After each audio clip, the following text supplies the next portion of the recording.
Bismillahirrahmanirrahim. Alhamdulillah Rabbil Alamin. Allahumma salli wa sallim ala Sayyidina Muhammad wa ala ali Sayyidina Muhammad.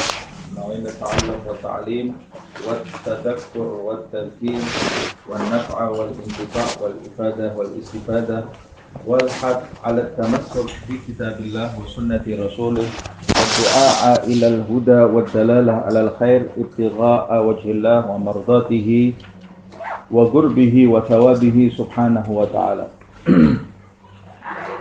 Kita lanjutkan. Kita sampai di ayat yang keempat. Pada pertemuan yang lalu di ayat yang ketiga.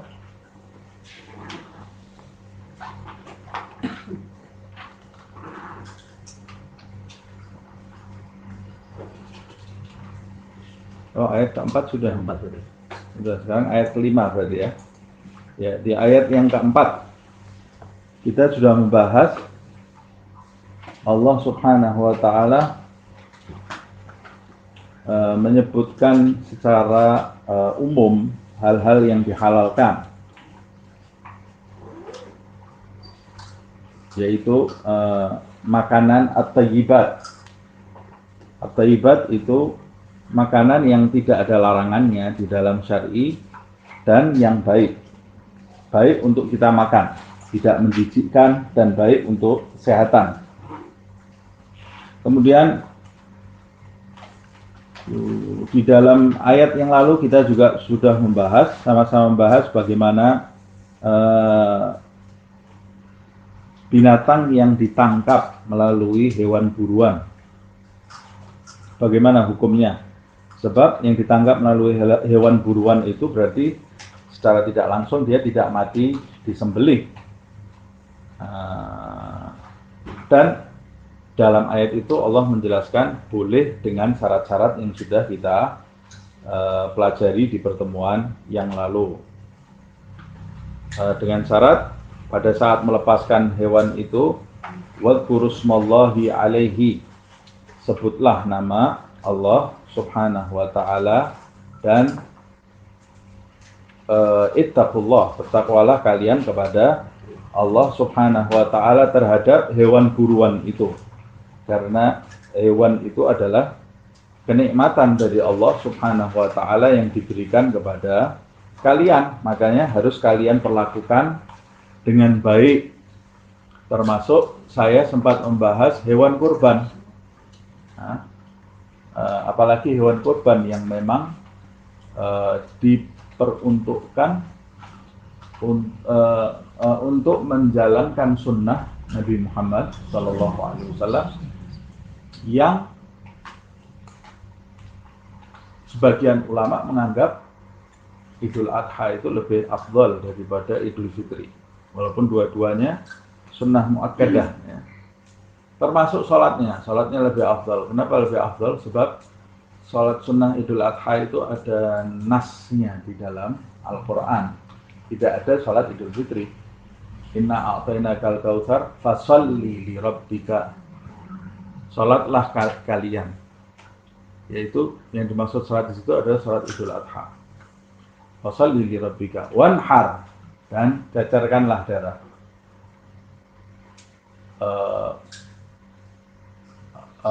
Makanya pada saat kita mencacarkan darah di hari raya Idul Adha sampai batas hari tasyrik ini, kita harus memperlakukan hewan tadi dengan baik. Wattaqullah, bertakwalah kepada Allah Subhanahu wa ta'ala. Makanya saya sampaikan di pertemuan yang lalu, yang menyembelih hewan itu harus orang yang berpengalaman, bukan orang baru mau coba-coba, mau belajar. Atau kalau kita mau melaksanakan sunnah Nabi, karena memang sunnahnya orang yang berkorban itu menyembelih sendiri. Karena dulu di zaman Nabi Muhammad SAW, orang biasa menyembelih hewan, disunnahkan dia menyembelih. Nah, kalau kita mau menyembelih sendiri, melaksanakan sunnah Nabi Muhammad SAW, ya maka kita harus belajar cara menyembelih dengan benar. Tidak boleh baru Di tempat itu kita baru untung-untungan, gambling, belajarnya akibatnya ada kambing yang lari, sapi yang lari. Nah, ada yang sudah keluar darahnya tapi masih lari kemana-mana. Ya, karena itu cara menyembelihnya tidak benar. Cara menyembelihnya tidak benar. Kalau kita mau niat menyembelih atau kita mau memerintahkan orang lain untuk menyembelih, kita mau melihat yang menyembelih kambing itu harus belajar cara yang benar. Atau kalau belum paham caranya, lebih afdol dia serahkan kepada orang yang paham. Sebab kalau kambing kurban itu mati tidak dengan cara yang benar, tidak boleh dikonsumsi. Jadi bangkai nanti. Maka kita berkorban mengeluarkan uang, tidak ada hasilnya nanti. Kalau matinya tidak dengan cara yang benar. Kita lanjutkan di ayat berikutnya, ayat yang kelima. A'udzubillahi minasyaitonirrajim. Bismillahirrahmanirrahim. Al-yawma uhilla lakumut thayyibat wa ta'amul ladzina utul kitaba hillul lakum wa ta'amukum hillul lahum wal muhsanatu minal mu'minati wal muhsanatu minal ladzina utul kitaba min qablikum idza ataitumuhunna ujurahunna muhsinina ghaira musafihin wala muttakhidhi akhdan wa may yakfur bil imani faqad habita amaluhu wa huwa fil akhirati minal khasirin. Shadaqallahul azim. Al-yawma uhilla lakumut thayyibat. Diulang lagi oleh Allah Subhanahu wa taala. Hari ini telah dihalalkan bagi kalian at-thayyibat, yaitu segala yang baik-baik. Segala yang baik-baik. Segala yang baik-baik yang tidak bertentangan dengan syariat. Segala yang baik-baik yang tidak ada larangannya di dalam Al-Quran atau di dalam hadits Rasulullah SAW.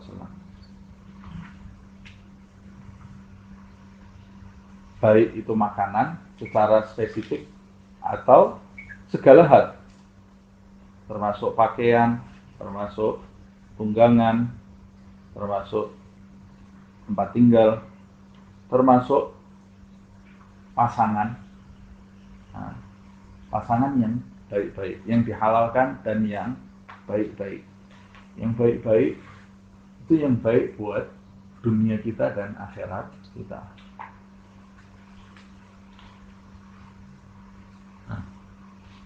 Wa ta'amul ladzina utul kitab, dan makanan-makanan utul kitab, orang-orang yang menerima kitab dari Allah Subhanahu wa taala, hillul lakum. Hillul lakum yaitu artinya halal bagi kalian. Wa ta'amukum hillul lahum, dan makanan-makanan kalian juga halal bagi mereka. Artinya kalian boleh menerima makanan dari ahlul kitab dan kalian boleh memberikan makanan kepada ahlul kitab. Nah, pertama yang harus kita bahas makna ta'am di sini. Ta'am di sini adalah makanan secara umum. Tapi yang dimaksud di dalam ayat ini tentunya mengarah kepada sembelihan. Sembelihan. Sebab di ayat sebelumnya kita membahas masalah sembelihan, hewan yang disembelih. Makanya di dalam tafsir atau di dalam terjemah setelah kata makanan pasti ditulis kata sembelihan. Karena sebelumnya membahas masalah sembelihan. Nah, kalau selain sembelihan, kalau sembelihan saja halal, apalagi selain sembelihan. Jadi kalau boleh tidak saya menerima makanan dari ahli kitab non-muslim, boleh atau tidak? Boleh saja, sah-sah saja. Jangankan makanan roti atau makanan yang tidak perlu disembelih, makanan yang disembelih pun kamu menerimanya dari ahlul kitab, itu dihalalkan oleh Allah Subhanahu wa taala. Tapi di ayat sebelumnya Allah menjelaskan kalau sembelihan itu ditujukan untuk selain Allah Subhanahu wa taala, untuk berhala, tidak boleh. Berarti maka sembelihannya pagan tidak boleh kita makan. Orang pagan itu yang menyembah berhala, orang musyrik tidak boleh kita makan karena mereka biasanya nyembelih mereka tujukan untuk berhala. Walaupun ada yang berpendapat boleh juga kita makan kecuali kalau sembelihan itu ditujukan untuk berhalanya. Itu yang tidak boleh kita makan di dalam ayat yang dijelaskan seperti itu. Kalau sembelihan itu mereka nyembelih untuk makan, boleh tidak kita makan? Ada ulama yang mengatakan boleh. Loh, di sini kan yang disebut cuma ahlul kitab. Untuk ahlul kitab. Makanya saya mengatakan, ada yang mengatakan yang dimaksud ahlul kitab di sini adalah seluruh agama yang menerima kitab. Baik Nasrani, Yahudi, Buddha, Hindu, semuanya menerima kitab.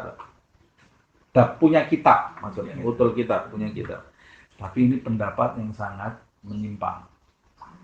Nah, pendapat yang kesepakatan ulama yang dimaksud ahlul kitab di sini adalah Yahudi dan Nasrani.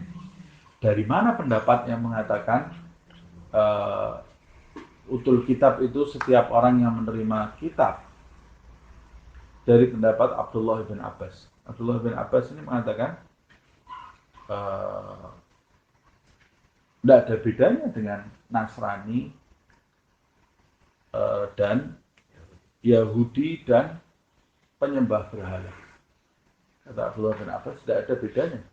Aku tidak pernah melihat kemusyrikan yang lebih besar dari mereka yang menjadikan manusia sebagai anak Tuhan. Paham maksudnya? Ini pendapatnya Abdullah bin Abbas. Jadi menurut Abdullah bin Abbas, ya orang Nasrani itu ya musyrik. Orang Nasrani itu musyrik.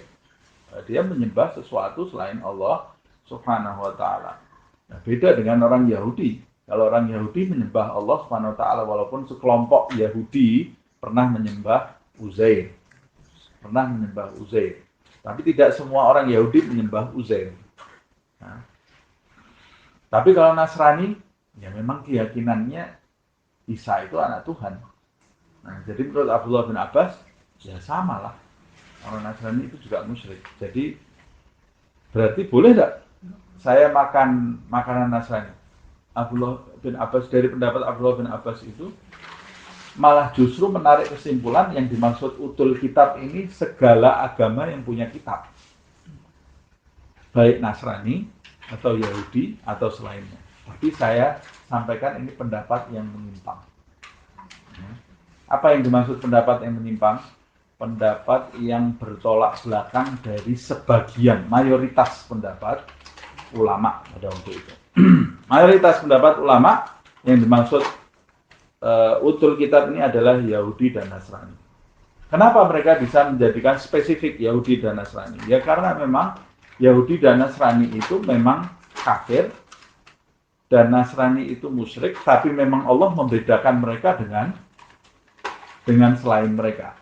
Dalilnya Allah membedakan di dalam surat banyak sekali, di antaranya di surat Al-Bayyinah itu. Innal ladzina kafaru, dan orang-orang yang kafir min ahlil kitabi wal musyrikin.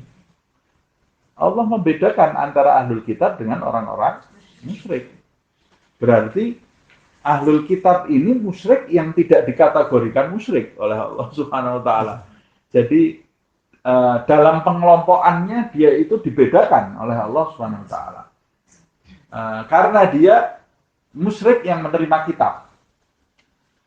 Nah, ini kemudian disimpulkan ahlul kitab dan Yahudi itu bedanya dengan agama-agama lain, itu mereka tergolong agama samawi. Yang kita sebagai umat Islam juga diperintahkan meyakini apa-apa yang mereka yakini dengan baik, dengan benar. Kalau yang sudah salah, kita tidak boleh meyakini. Jadi artinya masih banyak persamaan antara kita dengan Nasrani dan dengan Yahudi itu. Banyak persamaannya. Bukan hukum fikih ya, tapi di dalam keyakinan. Walaupun ada beberapa titik yang sudah menyimpang, mereka itu sudah menyimpang. Nah, alhasil itu yang dimaksud ahlul kitab. Mayoritas ulama mengatakan ahlul kitab itu adalah, kemudian disimpulkan ahlul kitab itu yang dimaksud di ayat ini adalah Yahudi dan Nasrani. Jadi sembelihan Yahudi dan Nasrani itu boleh kita makan. Boleh kita makan.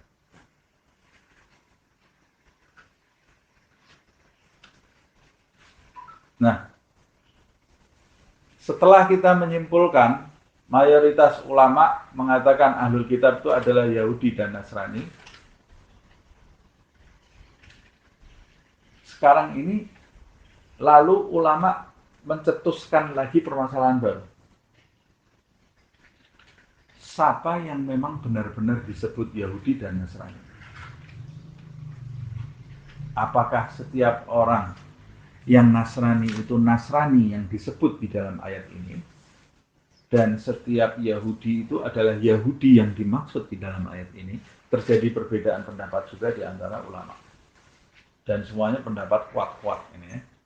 Kalau pendapat Imam Syafi'i, dia mengatakan Yahudi Nasrani yang makanannya dihalalkan di dalam ayat ini, menurut pendapat Imam Syafi'i adalah Yahudi dan Nasrani yang mereka itu bukan pindahan agama. Memang dari nenek moyangnya Yahudi dan nenek moyangnya adalah Nasrani. Jadi kalau nenek moyangnya dulu bukan Yahudi, kemudian mereka pindah agama Yahudi, atau nenek moyangnya bukan Nasrani, lalu mereka pindah agama Nasrani, maka dia tidak tergolong Yahudi dan Nasrani yang ada di dalam ayat ini. Jadi menurut Imam Syafi'i, walaupun dia Yahudi dan Nasrani, tapi kalau bukan agama nenek moyangnya, kita tetap tidak boleh memakan daging sembelihannya. Beda dengan Abu Hanifah. Kalau Abu Hanifah halal, selesai. Abu Hanifah Allah tidak pakai merinci itu kok, kamu boleh makan. Tapi kalau kita mazhab Syafi'i tidak. Yang dari nenek moyangnya semuanya Yahudi dan Nasrani. Berarti kalau pendapat Imam Syafi'i ini berarti menutup kemungkinan kita ini bisa memakan makanan orang-orang Nasrani dan Yahudi di Indonesia ada. Ada. Nah, Yahudi yang di Indonesia ini menutup kemungkinan. Karena kita tahu Indonesia ini agama nenek moyangnya bukan agama Yahudi, bukan agama Nasrani, bukan agama Islam juga. Ya kan, dulu ya nyembah pohon, nyembah batu. Lebih banyak ke Hindu malahan. Ya, lebih banyak ke Hindu. Jadi yang masuk Islam, masuk Nasrani, masuk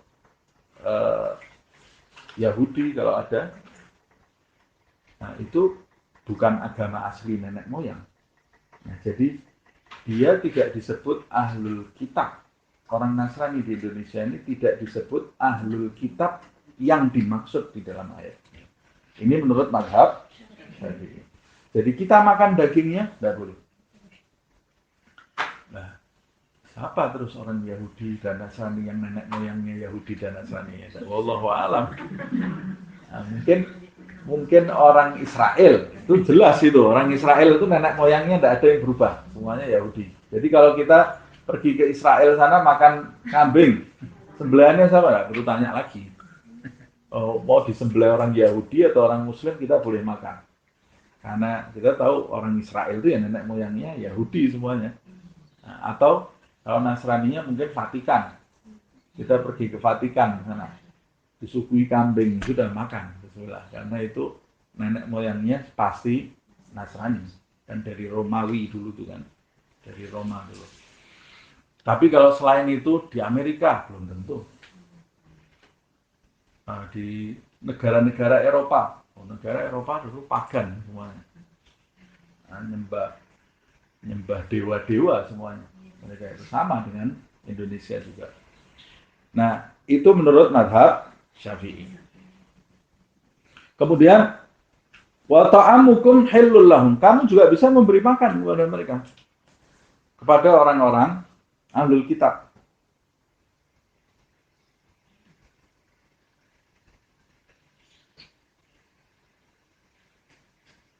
Nah, dalam hal makanan ini ada timbal balik.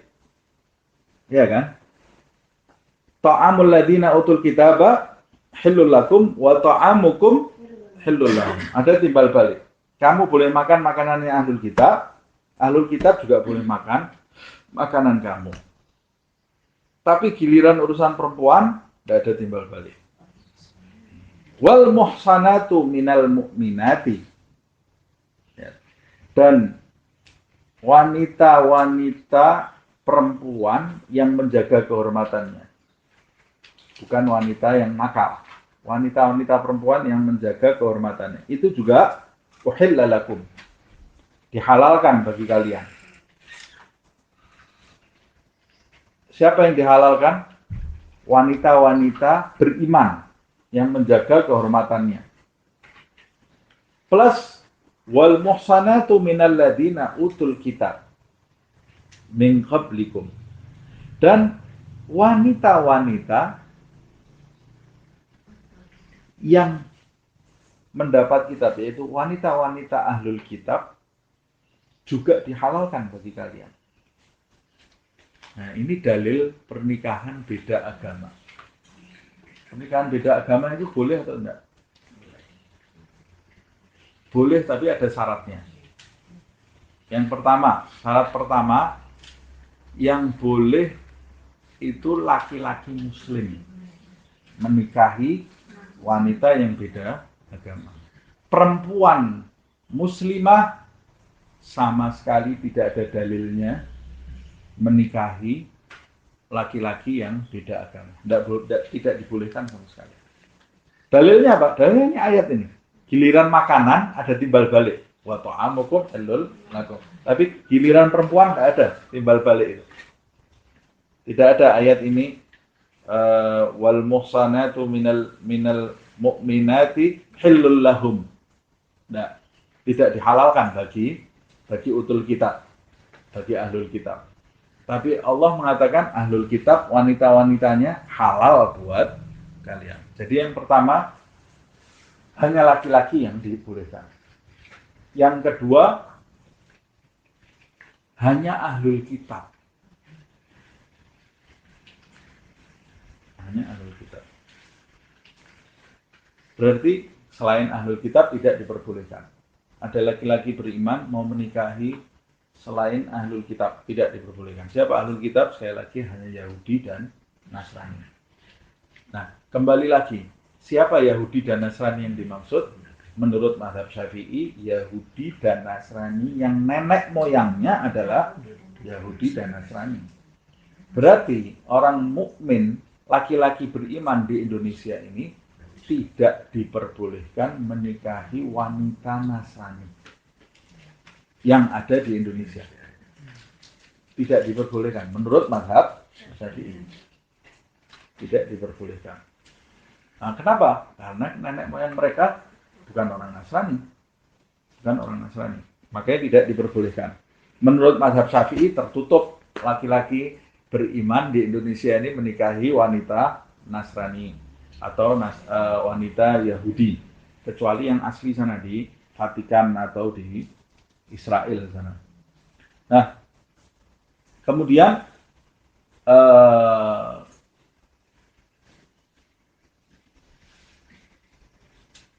menurut mazhab Hanafi boleh. Kalau menurut mazhab Hanafi yang penting Nasrani dan Yahudi. Idza ataitumuhunna ujurahunna. Tapi syaratnya setelah kamu memberikan mas kawin bagi mereka semua, yaitu bagi wanita beriman dan bagi wanita-wanita tadi yang ahlul kitab.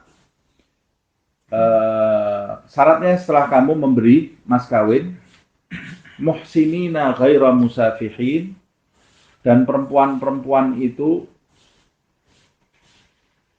kamu menikahinya bukan dengan tujuan untuk berbuat yang keji. Muhsinina ghaira musafihin, yaitu kamu menikahinya sebagai bentuk kehormatan, bukan menikahi bukan mengawininya untuk berzina. Berarti kamu ketika mau mengawini mereka, ya kamu harus mengawini sesuai dengan aturannya. Nah, menjalankan syariat dengan benar. Ada walinya, ada saksinya. Menikahinya bukan buat main-main.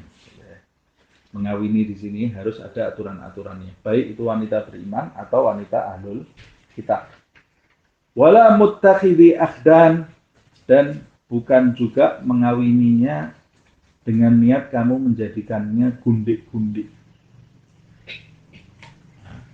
Dijadikan gundik simpanan. Dijadikan wanita simpanan, tidak diperbolehkan. Jadi ini diantara syarat menikahi baik wanita beriman atau wanita ahlul kitab. Kemudian ayat ini ditutup wa may yakfur bil imani faqad habita amaluhu. Pertama kita ambil hikmahnya dulu. Mengapa kok wanita beriman tidak bisa menikahi laki-laki ahlul kitab? Karena biasanya perempuan itu ngikut suami. Biasanya perempuan itu ngikut suami. Jadi kalau laki-lakinya non-muslim, ditakutkan nanti justru menjadikan wanita yang muslimah itu keluar dari ajaran Islam dan dikhawatirkan nanti keturunannya tidak jelas. Pada tujuan orang menikah itu kan memperbanyak hamba Allah yang saleh. Rasul mengatakan, "Kana kahu takfuru fa inni mubahim bikumul umam yaumil qiyamah." Nikahlah kalian, perbanyaklah anak supaya aku nanti bisa membanggakan kalian di hari kiamat. Kalau kalian nikah agamanya tidak jelas, terus keturunan kalian apa yang bisa dibanggakan dari itu? Nah, itu alasan. Alasan yang kedua, pernikahan kalau beda agama itu biasanya nanti tidak harmonis. Makanya pernikahan beda agama yang terjadi antara laki-laki muslim dengan wanita non-muslim itu pun di zaman Nabi Muhammad SAW terjadi tidak berlaku, bukan kejadian yang biasa. Jadi kejadian yang khusus, kejadian darurat. Ada kepentingan di balik itu. Apa kepentingannya? Dalam kondisi darurat, umpamanya. Dalam kondisi darurat dia serang selama beberapa bulan tidak bisa kembali ke tanah airnya. Nah, dia kalau sampai tidak menikah rusak ya. Yang ada di sekitar dia adalah wanita-wanita ahlul kitab. Tidak ada wanita muslimah. Dia perangnya itu jauh sampai ke Palestina yang dulu dikuasai Romawi, perang Mu'tah itu. Nah, jadi boleh enggak menikah dalam kondisi itu diperbolehkan darurat. Jadi sebagian ulama mengatakan nikahnya ini walaupun diperbolehkan mereka lakukan dalam kondisi darurat. Yang kedua, karena ada tujuan dakwah. Ada tujuan dakwah. Menikahi wanita non-muslim dengan tujuan bisa meraih hidayah bagi dirinya dan bagi keluarganya. Nah, jadi perkawinan itu tidak didasari atas dasar hawa nafsu. Nah, kalau yang terjadi sekarang ini kan nikahnya itu beda agama sudah dimulai dengan cinta-cintaan itu tadi, sehingga dan tidak dilandasi dengan pengetahuan agama yang kuat, sehingga laki-laki yang tadinya beriman menikahi wanita non-muslim, malah laki-laki ini yang berubah jadi non-muslim. Ini kan parahnya luar biasa. Padahal kan tujuannya kamu ini diutus sebagai punya misi untuk menarik orang masuk ke agama Nabi Muhammad SAW, menyelamatkan banyak orang, kok kamu yang malah kena. Jadi kalau umpamanya laki-laki tadi tidak memiliki background agama yang kuat, melihat ayat ini tidak boleh kan? Tidak boleh kan? Begitu juga wanita beriman diharamkan dia menikahi, jelas-jelas diharamkan dia menikahi laki-laki yang non-muslim atau menikahi non-muslim yang masuk Islam tapi tidak jelas. Karena sekarang ini banyak juga kasus non-muslim masuk Islam nikah sama wanita yang beriman, begitu habis nikah langsung balik lagi kafir. Perkawinannya halal. Perkawinannya secara fikih halal. Secara fikih halal. Tapi kalau dia berbalik jadi kafir, langsung putus. Fasakh. Nggak usah pakai talak lagi, langsung putus. Nah, tapi kan itu kadang-kadang itu dia tahu nih wanita ini mencintai diri dia luar biasa. Dia pura-pura masuk Islam. Ya, secara fikih kita kan hanya bisa menghukumi lahiriah orang. Kemudian setelah berjalan beberapa lama dia balik masuk ke agamanya lagi. Nah, dia tahu istrinya ini sangat mencintai dia dengan tujuan untuk menarik. Nah, makanya perkawinan beda agamanya harus hati-hati. Harus hati-hati. Nggak usah beda agama, beda mazhab saja kadang-kadang tidak harmonis. Kadang-kadang beda mazhab aja, terawihnya yang 1:8, yang 1:20 perang terus.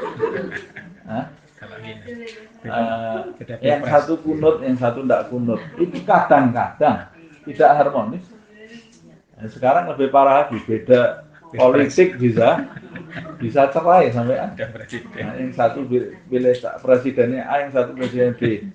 Kalau di Mesir bukan cuma presiden, beda tim sepak bola bisa cerai.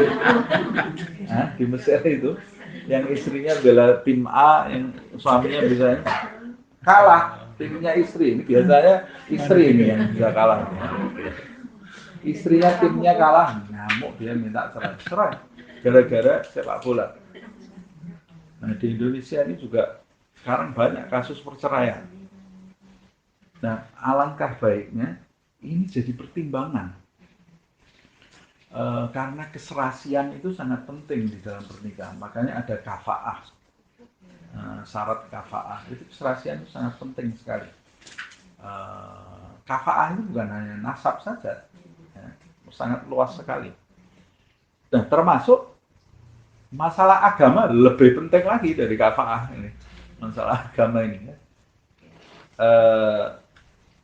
Makanya harus sangat diperhatikan. Makanya di sini ditutup ayat ini, wa man yakfur bil iman. Lihat, Allah ini sudah paham yang menciptakan manusia, Allah SWT. Ya. Wa man yakfur bil iman. Barang siapa kafir. Barang siapa kafir setelah dia itu beriman, yakfur bil iman. Faqad habita amaluhu, maka amalnya ini disedot habis, dikuliti habis-habis. Amalnya ini akan menjadi sia-sia. Ini sebetulnya ayat ini ditutup sebagai peringatan bagi mereka yang nikah dengan non-muslim berbalik, yang justru dia berbalik meninggalkan Islam. Hati-hati. Atau menerima makanan dari ahlul kitab terus jadi tidak enak hati. Menerima makanan dari ahlul kitab, kasih makanan setiap hari, terus kemudian diajak gereja, berangkat ke gereja. Hati-hati. Kalau kamu menerima makanan itu, kamu tahu saya menerima makanan ini bisa jadi lemah, maka kamu tidak boleh menerima makanan itu. Karena kadang-kadang ada yang tujuannya murni, memberi. Ada yang tujuannya memang mau menarik, cari hati kita tidak enak nanti. Tidak enak. Ada satu pemuda masjid di Solo sana, pemuda masjid loh ya. Mulai dari diajak ke warung sampai akhirnya masuk gereja jadi murtad. Jadi murtad. Nah, kalau kita tahu hati kita ini tidak kuat, tidak enakan, jangan terima. Termasuk dari siapapun. Kalau kita mau diberi orang, kita tahu ini orang memberi tapi untuk menjajah, jangan diterima. Jangan diterima. Orang itu harus punya kehormatan di dalam dirinya. Harus menjaga kehormatan dirinya. Itu orang yang afif, namanya di dalam ayat la yas'alunan nasa ilhafa. Orang yang tidak minta-minta, tidak merendahkan dirinya di hadapan manusia. Kita merendahkan diri di hadapan orang kaya, haram hukumnya. Tidak boleh. Apalagi di hadapan orang non-muslim, la haula wala quwwata illa billah. Jangan sampai merendahkan diri di hadapan Allah Subhanahu wa ta'ala. Jangan di hadapan siapa-siapa. Nah, kemudian wahwa fil akhirati minal khasirin, dan dia nanti di akhirat termasuk orang-orang yang merugi, termasuk orang-orang yang merugi. Nah, ayat itu menjelaskan kepada kita agama itu di atas segala-galanya. Di atas segala-galanya.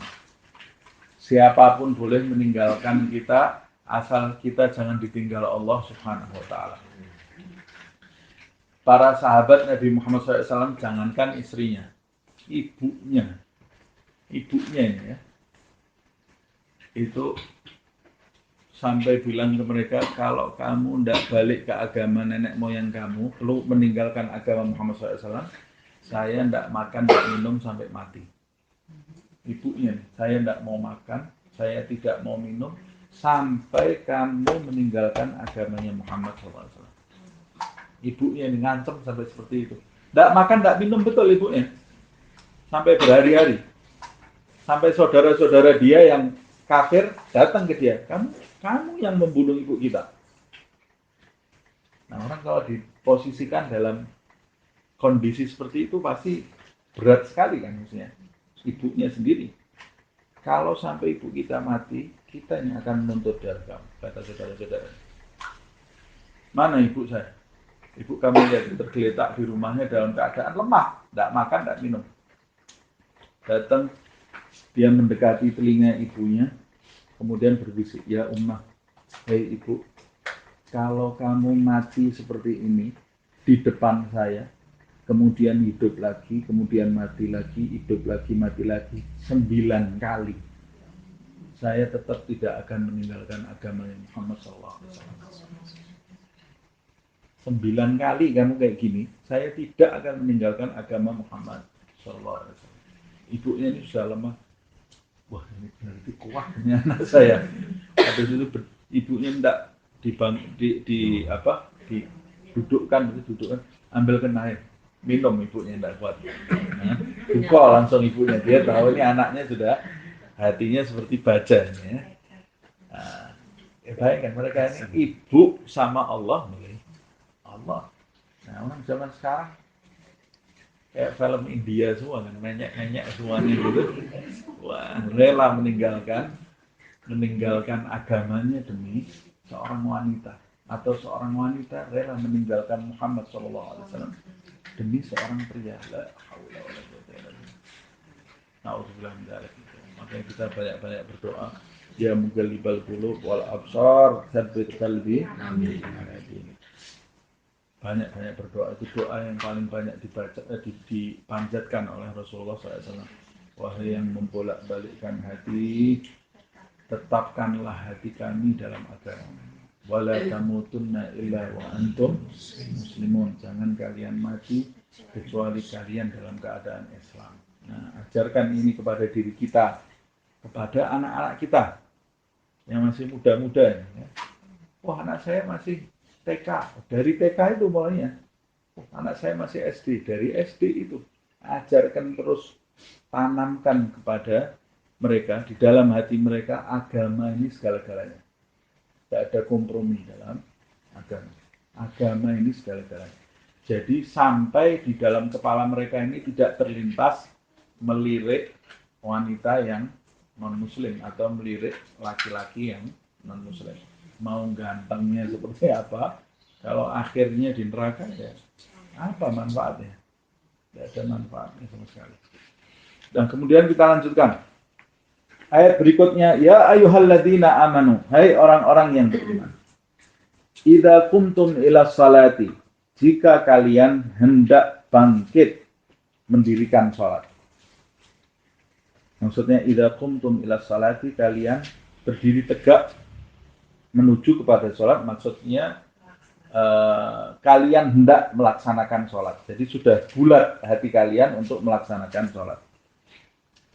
Karena kalau diartikan tegak mau melaksanakan sholat baru wudhu. Nah, terus bagaimana ini urut-urutannya? Kan wudhu dulu baru sholat. Ya. Nah ini kok ada kalimat idza qumtum ila salati. Maksudnya kalau kalian hendak berdiri melaksanakan sholat, tapi menggunakan fi'il madhi menunjukkan bulat keinginannya untuk mengerjakan sholat. Sama seperti hayya 'alas shalah, hayya 'alal falah, qad qamatis shalah, qad qamatis shalah. Sholat telah ditegakkan, sholat telah ditegakkan. Baru qomat kok sholatnya sudah ditegakkan. Belum ada yang takbir. Ya. Itu menunjukkan kesediaan untuk sholat itu sudah sangat bulat sekali. Nah, ayat ini kemudian membahas mengenai sholat. Nah, apa ini kaitannya dengan ayat sebelumnya? Habis bahas sesembelihan, wanita yang halal dinikahi, makanan yang halal, makanan yang diharamkan. Ayat ketiga itu makanan yang diharamkan secara rinci dijelaskan. Kok tiba-tiba langsung membahas masalah sholat? Nah, ini kembali kepada ayat yang pertama. Ayat yang pertama itu kan perintahnya, ya ayyuhalladzina amanu aufu bil uqud. Aufu bil uqud. Itu perintahnya. Hai orang-orang yang beriman, penuhilah janji-janjimu. Artinya janjimu kepada Allah Subhanahu wa taala. Kemudian penjelasan setelah aufu bil uqud itu Allah menjelaskan kenikmatan yang diberikan Allah kepada orang-orang yang beriman. Kenikmatannya Allah menjelaskan makanan yang halal, makanan yang baik, makanan yang haram. Allah juga menjelaskan bagaimana kalian menyalurkan hasrat kalian kepada wanita-wanita yang baik-baik, bagaimana jalannya yang benar. Tapi semuanya pada intinya supaya kalian ini aufu bil uqud, supaya kalian itu memenuhi janji-janji kalian kepada Allah Subhanahu wa taala. Janji-janji kita kepada Allah itu tidak menyembah selain Allah Subhanahu wa taala, dan cara mewujudkan itu yang paling pokok adalah melalui salat. Makanya ini kembali kepada pembahasan yang ayat pertama itu. Jadi masih ada hubungannya gitu ya. Maksud saya tidak tahu-tahu lepas. Kalau kita tidak tahu kaitannya baca ayat Quran, kita masih bingung. Habis bahas sembelihan, bahas wanita nikah sama wanita beriman, tahu-tahu sholat. Nah ini kembali kepada yang pertama itu. Jadi Al-Quran itu seperti ini, bukan seperti komik. Nah, Al-Quran itu memang caranya seperti ini dalam menjelaskan, dan ini termasuk keindahan Al-Quran yang tidak kita dapati di kitab-kitab yang lain. Ya ayyuhalladzina amanu idza qumtum ila salati, hai orang-orang yang beriman, jika kalian hendak melaksanakan sholat. Jadi idza qumtum ila salati itu bisa diartikan jika kalian niat hendak melakukan sholat. Berarti ini menunjukkan niat itu penting. Niat itu sangat penting. Jadi orang mau sholat itu tidak bisa berdiri atau Allahu Akbar. Tidak sah sholat kamu. Kamu ini apa yang kamu lakukan, kamu harus tahu. Nah, dia membutuhkan niat. Begitu juga ketika mau melakukan ibadah ini. Karena ada kata idza. Kalau kamu sudah bulat niatmu mau melakukan sholat, yang harus kamu lakukan faghsilu wujuhakum. Maka basuhlah wajah kalian. Ini wudhu ini. Nah, ada ulama yang mengatakan berarti idza qumtum ila sholati itu niat wudhu. Nah, niat wudhu itu penting sekali. Jadi kamu niat wudhu itu kan berarti kamu niat mau mengerjakan sholat, kamu harus bersuci. Nah, Nabi Muhammad SAW menyampaikan innamal a'malu binniyat wa innamal likulli imri'in ma nawa. Amal itu harus dengan niat. Nah, niat wudhu itu berarti penting. Apa niatnya wudhu? Nawaitul wudhu. Kalau saya niatnya nawaitul wudhu sah. Nawaitul wudhu sah. Atau nawaitul wudhu li raf'il hadatil asghar, lebih bagus lagi. Sah. Nah. Ustaz, saya tidak bisa bahasa Arabnya, enggak apa-apa. Yang penting niat. Niat itu bukan diucapkan ya. Niat itu ada di hati. Karena ini kata-kata idza qumtum ila sholati, kalau kamu hendak mengerjakan sholat, kehendak itu ada di dalam hati. Niat itu ada di dalam hati. Jadi makanya kalau mazhab Syafi'i maknanya niat itu niyah qasdu syai'in muqtarinan bi fi'lihi. Niat itu adalah bermaksud melakukan suatu perbuatan ibadah berkaitan dengan awal ibadah itu. Mahalluha qalbun. Tempatnya niat itu adalah hati. Wa talaffuz biha sunnatun, dan melafadzkan niat itu adalah sunnah. Tapi tempatnya di hati. Jadi siapa yang melafadzkan niat tapi hatinya kosong dari niat, maka dia seperti tidak berniat. Niat itu bukan sekedar dilafadzkan. Hati kamu hadir nggak pada waktu itu? Kalau tidak hadir, berarti kamu seperti tidak niat. Lebih baik hati kamu niat tanpa lisan daripada lisan kamu niat tanpa hati. Karena tempatnya niat adalah hati. Nah, melafadzkannya sunnah. Melafadzkannya sunnah karena pernah suatu ketika Rasulullah SAW pulang dari masjid minta makan ke istrinya. Ada yang bisa dimakan kata istrinya? Tidak ada yang bisa dimakan. Tidak ada makanan misalnya. Tidak ada makanan. Kata Nabi Muhammad SAW, idzan inni shaim. Kalau gitu aku sekarang puasa. Nabi melafadzkan itu. Idzan inni shaim. Kalau gitu aku sekarang puasa. Nah, Imam Syafi'i kemudian mengatakan berarti karena Nabi melafadzkan niat itu hukumnya sunnah. Karena niat itu harus bersamaan dengan awal ibadah wudhu adalah membasuh wajah. Ini juga menjelaskan orang kalau mau sholat dia harus berwudhu. Kalau tidak berwudhu tidak sah. Bagaimana caranya wudhu? Faghsilu wujuhakum. Basuhlah. Ada ghusl. Ghusl itu bisa berarti mandi. Mandi itu apa sih? Mandi itu mengalirkan air ke tempat yang dia tuju. Itu namanya mandi.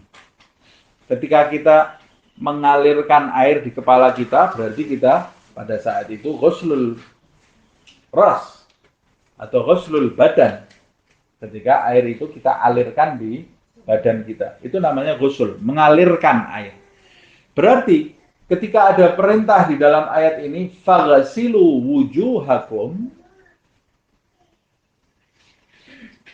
basuhlah wajah kalian, berarti air wudhu itu harus dialirkan di wajah.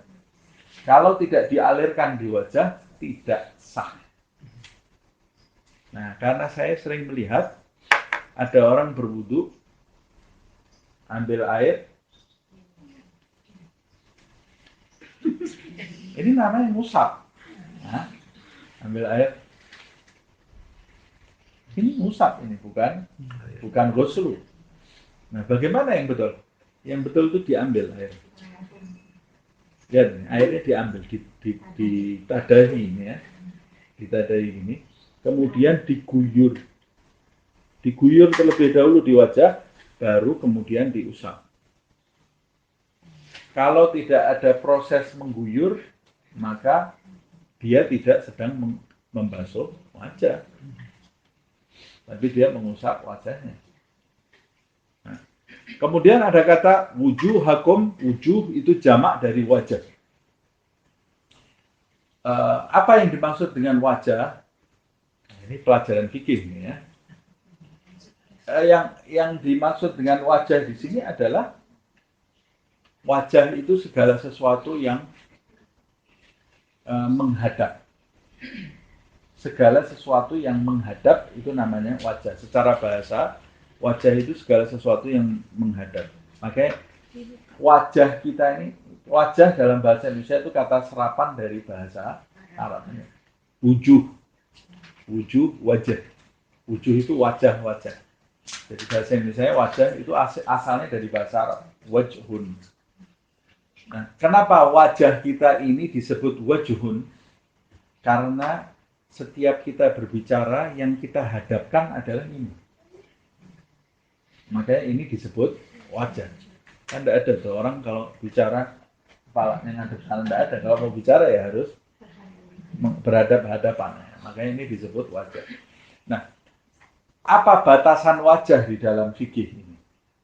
Di dalam ayat ini yang harus saya guyur dengan air dan saya usap. Guyur dan usap. Itu sebatas apa di dalam wajah saya ini? Ya, kemudian ulama fikih menjelaskan tingginya dari mulai tempat tumbuhnya rambut sampai ke dagu. Tempat tumbuhnya rambut di sini. Yang wajar. Kalau botak seperti saya, enggak, dari sini jadi kepala ini. Tempat tumbuhnya rambut yang wajar. Ada juga orang yang rambutnya sampai di sini loh, ada tumbuh. Nah, ini tidak normal ini, yang normal, yang wajar. Tempat tumbuhnya sampai tempat dahi yang normal itu, tempat tumbuhnya rambut. Di permulaan tempat tumbuhnya rambut di kepala sampai ke dagu, adzaqan. Dalam bahasa Arab adzaqan. Apa dagu itu? Dagu itu tulang, dua tulang yang di bawah ini tempat tumbuhnya jenggot. Nah, dagu. Sini sudah bukan dagu lagi. Nah, ini bukan dagu lagi. Jadi tingginya wajah itu dari sini sampai sini. Lebarnya dari telinga sampai ke telinga. Nah, apa yang sejajar dengan itu disebut wajah. Jadi ini, di sini sampai dari sini sampai di sini ya, di sini. Ini pelipis, ini termasuk wajah yang harus kena. Makanya ketika mengguyur wajah, ambil air, guyurkan dulu dari tempat tumbuhnya rambut ini. Kemudian supaya kena semua, jari tengah sama jari tengah ini digabung gini. Ini kalau segini ini lebar wajah kita itu pas seperti ini. Lihat ini. Nah, pas. Ini sama ini, lihat. Lebar wajah kita itu pas. Jadi kita tidak pakai. Kalau kita gini, yang sini tidak ada, tidak kena. Dosa kalau gini terus gini, kalau kamu gini terus ke sini, yang sini jadi mustakmal. Air bekas, tidak boleh. Kalau Imam Syafi'i ini agak repot karena ada air mustakmal menurut Imam Syafi'i. Jadi caranya harus satu kali basuh. Bagaimana caranya? Guyur terus begini. Selesai. Semuanya kena. Kalau punya jenggot, laki-laki harus begini. Begini. Kembali dengan menyela-nyela jenggotnya. Sunnah hukumnya. Ya, itu nanti ada perinciannya di dalam menu fikih, nanti bisa dilihat. Nah, termasuk wajah juga bawah hidung. Ini lihat ini, kulit bawah hidung ini banyak ketinggalan. Ini termasuk wajah. Terus tempat keluarnya kotoran mata ini, belek. Ini termasuk wajah di ujung ini. Kalau kita merem gini kan dia masih kelihatan. Nah ini makanya dia termasuk wajah. Makanya kalau bangun tidur jangan langsung wudhu. Bersihkan dulu. Kalau ada kotorannya nanti bisa menghalangi masuknya air. Kemudian alis ini dalamnya harus kena. Kalau punya kumis laki-laki, ya dalamnya kumis ini harus kena, dipastikan. Kemudian yang harus diperhatikan lagi, bibir. Bibir itu kadang-kadang orang wudhu, bibirnya gini. Kayak gini. Ini bibir yang nampak ini harus terkena air. Dia termasuk bagian dari wajah. Jadi bibir yang nampak normal. Ini harus terkena air. Tapi tidak usah was-was sebenarnya. Nanti minum air banyak malah. Tidak usah was-was. Nah, begitu juga yang harus diperhatikan orang pakai lipstik. Orang pakai lipstik sebelum wudhu, sah atau tidak? Nah, kalau lipstiknya menghalangi masuknya air ke kulit, maka jadi tidak sah. Nah, nanti bisa dipelajari lebih lanjut di kitab fikih. Faghsilu wujuhakum. Kemudian wa aydiyakum. Wa aydiyakum berarti waw di sini dan. Wa aydiyakum berarti dan basuh pula tangan-tangan kamu. Aydiyakum, aidi itu jamaknya yad. Dan basuh pula atau guyur pula tangan-tangan kalian ilal marafiqi. Sampai ke marafiq itu jamak dari siku. Berarti mengguyur itu tangan harus sampai ke siku. Nah, bagaimana cara mengguyur tangan? Ada dua cara. Kamu wudhunya itu pakai pancuran atau mengambil air di ember. Kalau wudhunya pakai pancuran atau air keran, mengguyur tangan itu dari siku ke ujung jari. Tapi kalau dari ember, kamu ngambil air dari ember, wudhunya, guyurnya dari jari sampai ke siku. Jadi begini, ambil air. Nah. Tapi kalau dari pancuran, begini. Ini juga. Nah, orang kalau tidak paham dari pancuran, gini. Salah. Yang betul dari pancuran gini. Dari pancuran itu seperti ini. Nah, ini cara wudhu. Nah, ini cara ulama fikih. Nah, di fikih caranya seperti itu. Nah, kalau ngambil dari ember atau dari bak, gitu. Karena dulu belajarnya di bak. Hah? Belajar di waktu SD kan di bak. Di bak. Nah, jadi gini. Jadi gitu Jadi ya. ke bawah, waktu di keran kan ke bawah. Waktu di keran enggak, waktu di keran begini. Yang perlu diperhatikan juga sampai ke siku. Harus sampai di siku.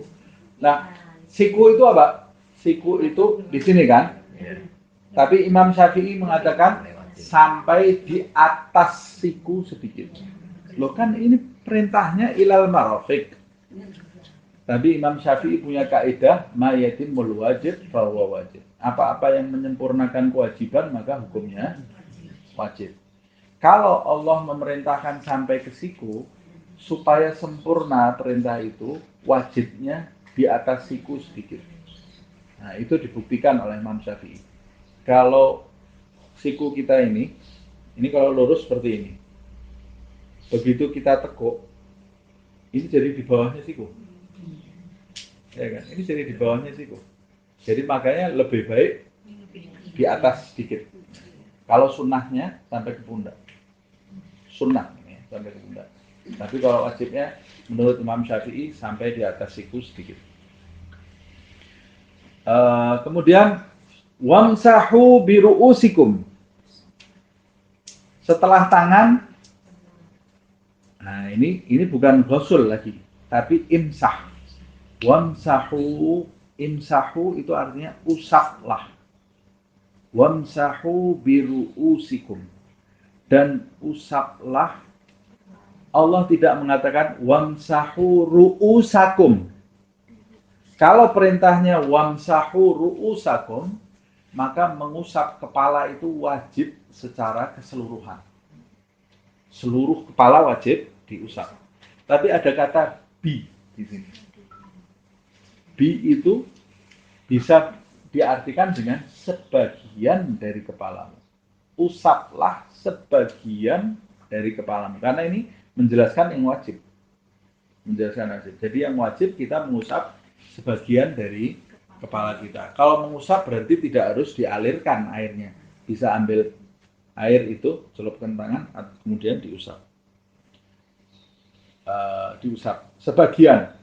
Nah, sebagian itu seberapa? Macam-macam pendapat ulama. Kalau Imam Hanafi seperempatnya, ada yang sampai setengahnya. Paling gampang Imam Syafi'i. Imam Syafi'i itu walaupun satu helai rambut sudah sah. Itu sudah termasuk sebagian dari kepala. Nah, yang paling penting kena kulit kepalanya. Ambil, jadi kita walaupun nyelupkan satu jari, tempelkan di tengah-tengah kepala itu sudah sah. Tapi sunnahnya diusap kepalanya secara keseluruhan. Nanti bisa dipelajari di dalam ilmu fikih ya.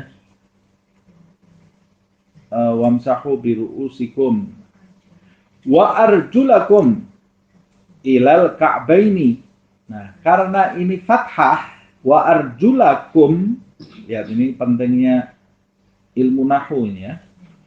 Kalau ini wa arjulikum berarti ini ngikut wamsahu biru'usikum. Itu kan kasrah itu. Wamsahu biru'usikum wa arjulikum. Kalau ini wa arjulikum berarti kaki juga diusap. Sama seperti kepala.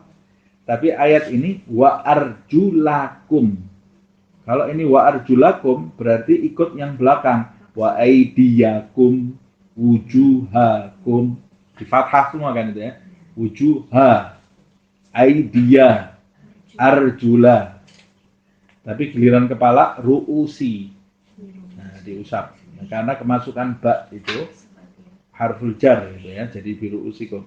Tapi karena ini wa arjulakum berarti dia maf'ul seperti kembali kepada faghsilu, usaplah, basuhlah. Berarti kaki itu harus dibasuh. Harus dibasuh, harus disiram, harus diguyur kaki itu. Kalau cuma diusap tidak sah. Nah, ada orang nggak paham, di kantor nggak ada Ustaz. Di kantor itu, kantor-kantor sekarang ini sudah tidak ada tempat wudhunya, kamar mandinya kamar mandi kering. Jadi gimana kalau wudhu? Saya tanya, ini orang sudah umur 70 tahun, kerja di kantor 70 tahun, jadi dia memang wanita karir. Jadi kalau wudhu gimana? Ya sudah, saya ambil air, ini saya usapkan kaki saya. La haula wala quwwata illa billah. Berapa tahun? Ya 30 tahun gitu terus wudhunya. 30 tahun tidak sah wudhunya. Kalau sholatnya tidak sah, wudhunya tidak sah, sholatnya tidak sah. Walaupun bukan termasuk orang yang meninggalkan sholat, dia sholat kok. Tapi kan sayang, ini loh, tidak belajar. Kan perintahnya di dalam ayat ini, arjulakum harus dibasuh. Kalau ada yang mengatakan arjulikum, tapi itu di 4 mazhab tidak ada. Di 4 mazhab Ahlussunnah wal Jamaah yang terkuat semua arjulakum diguyur. Nah, jadi bagaimana? Ya harus kamu guyur. Nah, caranya gimana kalau di kantor? Ya enggak tahu caranya bagaimana, pokoknya kamu harus mengguyur. Harus mengguyur. Kalau enggak tidak sah. Ya, sudah mau kamar mandi kering, kamar mandi basah, pokoknya ini masalah wudhu ini harus selesai, ini harus kelar. Harus diguyur caranya. Saya habis ngasih nasihat itu, akhirnya dia setiap wudhu kaki dinaikkan di wastafel. Sudah tidak apa-apa, biar dipegangi anaknya atau gimana nanti. Ya, pokoknya harus guyur. Harus diguyur, baru kemudian diusap. Dan yang harus diperhatikan, ilal ka'bain. Ini. Banyak orang mengguyur kakinya, tapi tidak memperhatikan dua mata kaki. Mengguyur kaki itu harus sampai di atas dua mata kaki, dan dua mata kakinya itu harus terkena.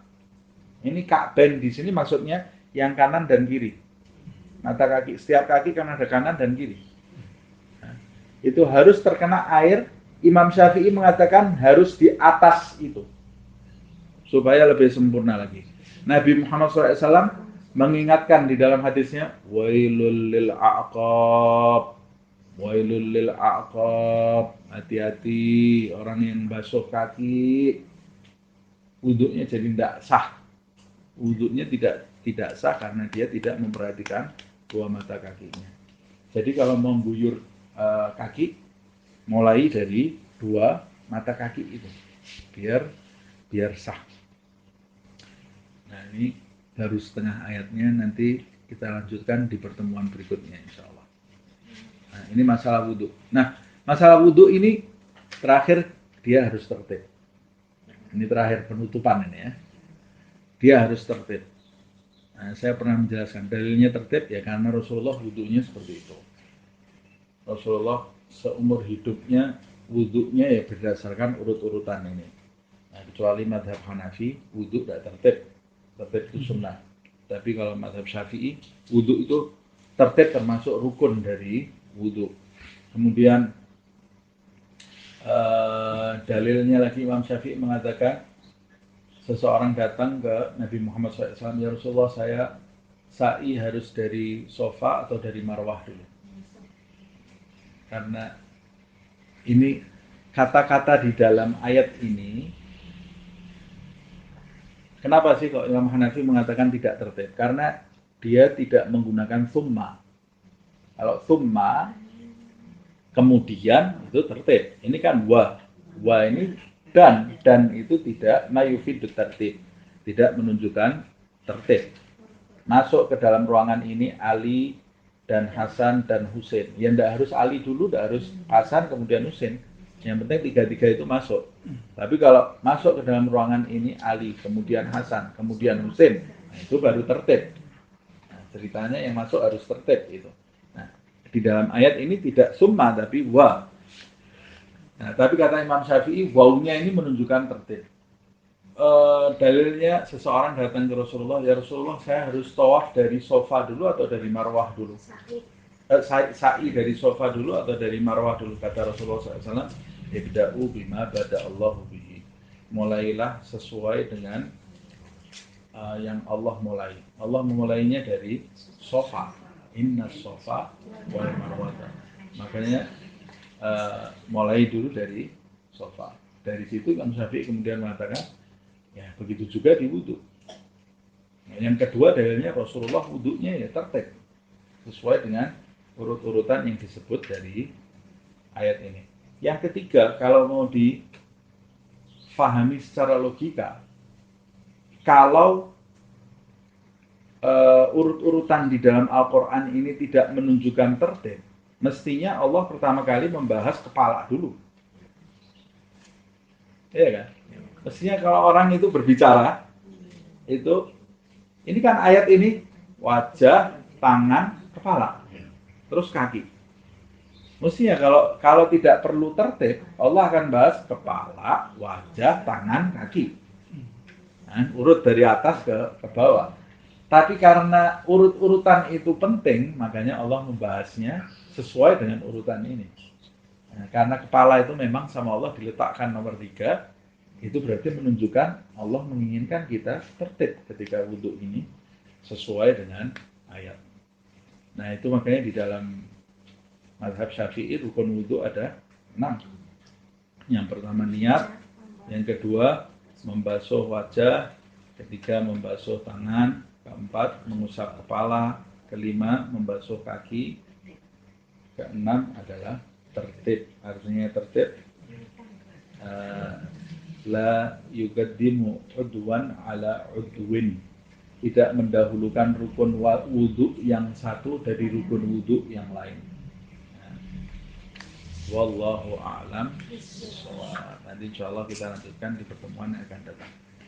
Ya Rabbana a'tarafna bi anna nabtarafna wa annana asrafna ala ladha ashrafna fatub alaina tauba taghsil li kulli hawba wastur lana al-awrati wa aminir rawhati واغفر لوالدينا ربي ومولودينا والأهل والإخوان وسائر الخلان وكل ذي محبة أو جيرة أو صحبة والمسلمين أجمع آمين ربي اسمع فضلا وجودا منا لا باكتساب منا بالمصطفى الرسول نحظى بكل سول بالمصطفى الرسول نحظى بكل سول بالمصطفى الرسول نحظى بكل سول صلى وسلم ربي عليه عد الحب وآله والصحب ازداد طش الصحب والحمد للإله بالبدء والثناء سبحانك اللهم وبحمدك أشهد أن لا إله إلا أنت أستغفرك وأتوب إليك سبحان ربك رب العزة عما يصفون وسلام على المرسلين والحمد لله رب العالمين والعفو منكم.